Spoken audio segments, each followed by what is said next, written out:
Hello students, welcome to the Raj Academy. Students, हम NET के PYQ solve कर रहे हैं, जिसमें से कुछ क्वेश्चंस हमने प्रीवियस ईयर क्लास में देख रखे हैं और कुछ क्वेश्चंस आज हम क्लास में देखेंगे। जिसमें पहला हमारा क्वेश्चन है, कतिपय मनोवैज्ञानिक स्थितियां होती हैं जिनके अंतर्गत निष्कर्ष निकाले जाते हैं। इसका रीज़न है ज्ञान का अभाव और इसकी उपस्थिति या अनुपस्थिति का निष्कर्ष निकालने की इच्छा होना अनुमान की उत्पत्ति के लिए अनिवार्य है। इसमें सही बताना है कि सही कौन सा है और गलत कौन सा है। ऑप्शन ए और आर दोनों सही हैं और आर ए की सही व्याख्या है। दूसरा, ए और आर दोनों सही हैं परंतु आर ए की सही व्याख्या नहीं है। तीसरा, ए सही है परंतु आर सही नहीं है। चौथा, ए सही नहीं है परंतु आर सही है। इसमें राइट आंसर क्या होगा? राइट आंसर बताइए। राइट आंसर होगा इसमें एक।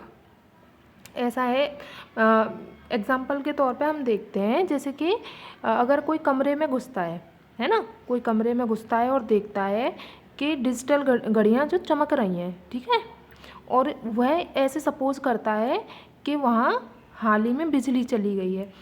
देखो, ऐसा जैसे कहीं पे लाइट होती है और जैसे कहीं लाइट मतलब डिजिटल लाइट होती है, ठीक है, और अचानक से लाइट चले जाए तो वो लाइट चमकेंगी ना, डिजिटल घड़ियाँ जो है चमकेंगी ना।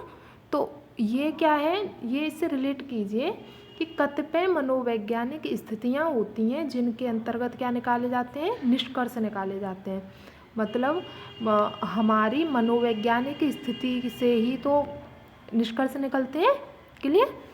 नेक्स्ट क्वेश्चन होगा राष्ट्रीय शिक्षा नीति 2020 के अनुसार उच्च शिक्षा नियामक परिषद निम्नलिखित में से किसको छोड़कर सभी विषयों के लिए एकल बिंदु नियामक होगी?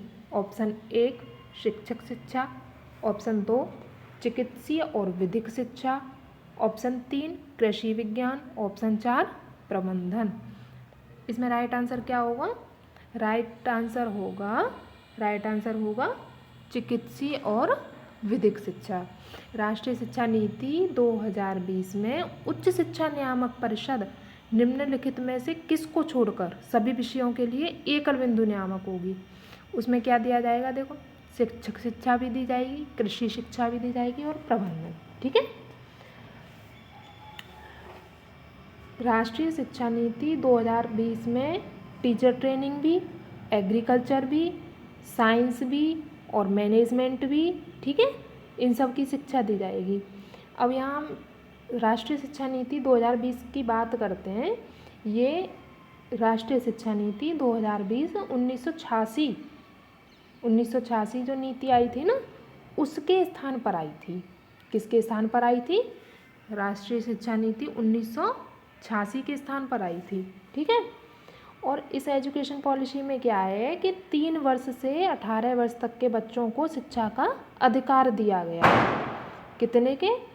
3 वर्ष से 18 वर्ष तक के बच्चों को। कितने के? 3 से 18 वर्ष तक के बच्चों को क्या दिया गया है? शिक्षा का अधिकार दिया गया है। और इसका मॉडल क्या है? पहले जो 1986 की हमारी पॉलिसी थी ना, वो थी 10+2 के आधार पर, और ये पॉलिसी है राष्ट्रीय शिक्षा नीति 1920 किसके? 5+3+3+4। किस मॉडल के आधार पर है? 5+3+3+4 मॉडल के आधार पर है। और किस किस की शिक्षा दी जाएगी? शिक्षक शिक्षा, कृषि शिक्षा, मैनेजमेंट, साइंस, है ना, इन सब की शिक्षा दी जाएगी। क्लियर? नेक्स्ट क्वेश्चन होगा फ्रेंड्स, नीचे 2 कथन दिए गए हैं। असेशन और रीजन वाला क्वेश्चन है। नीचे 2 कथन असेशन है हमारा, व्यक्तिवाचक नामक के केवल वाच्यार्य यानी डिनोटेशन होते हैं, लेकिन इनके गुणार्थ यानी कैनोटेशन नहीं होते हैं। रीज़न है इसका, गुण निर्देश का संदर्भ गुणवाचकों का एक सेट होता है। वस्तुतर्थ यानी एक्सटेंशन का संदर्भ सत्ववाचक सबस्टेंटिव होता है। इसका राइट आंसर क्या होगा? इसका राइट आंसर होगा ऑप्शन नंबर 1। असर्शन भी सही है और इसकी व्याख्या भी सही है। इसे हम एक्सप्लेन ऐसे करते हैं, जैसे व्यक्तिवाचक नामक के केवल डिनोटेशन होते हैं, लेकिन क्या नहीं होते? गुणार्थ यानी कि कनोटेशन नहीं होते उनके। क्लियर?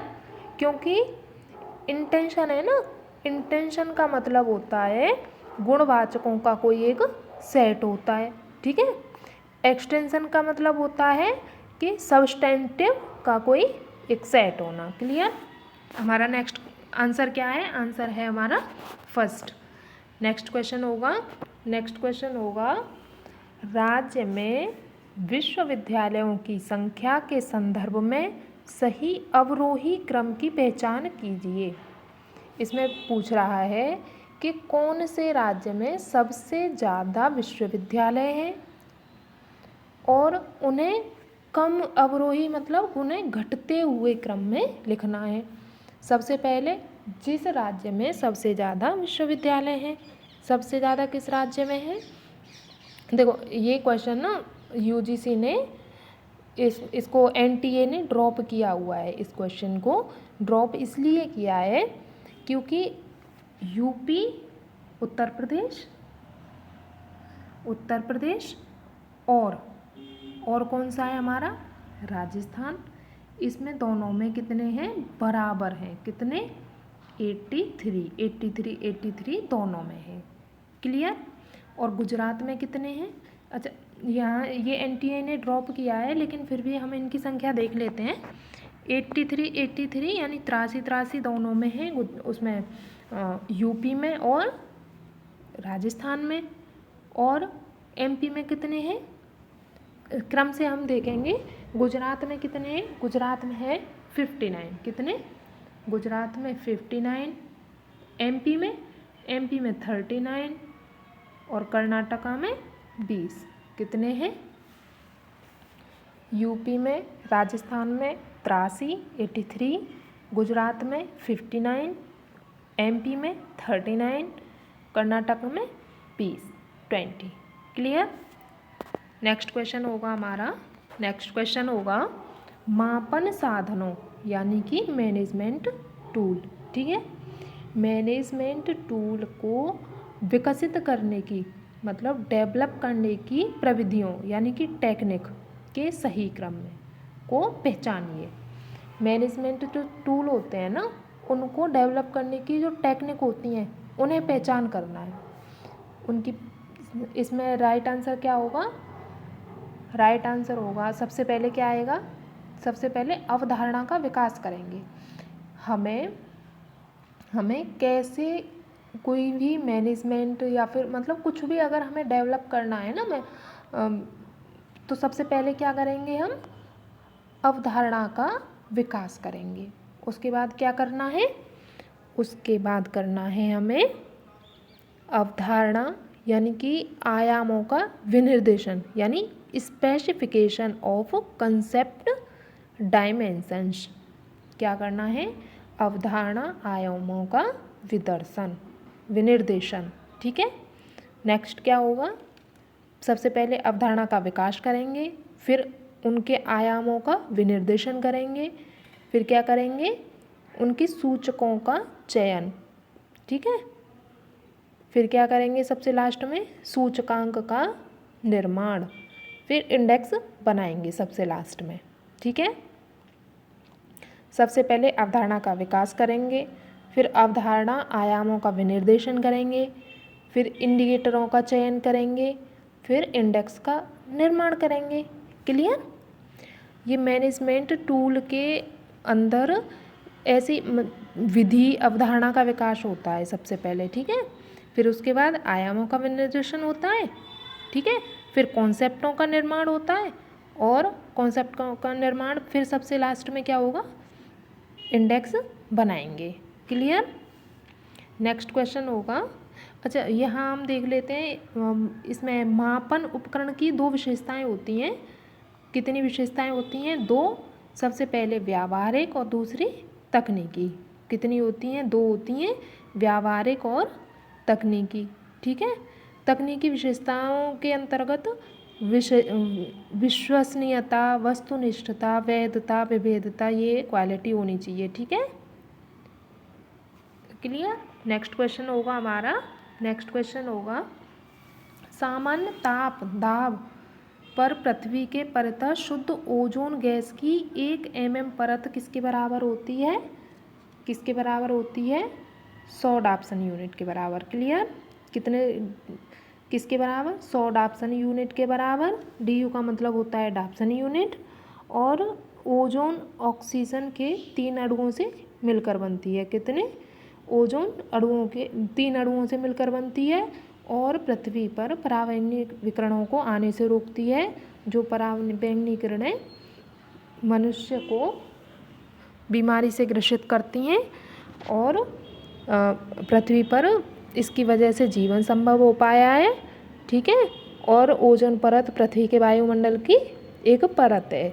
ठीक है, जिसमें ओजोन गैस की सघनता अपेक्षाकृत अधिक होती है। क्लियर। तो फ्रेंड्स, आज हम अपनी वीडियो को यहीं एंड करते हैं।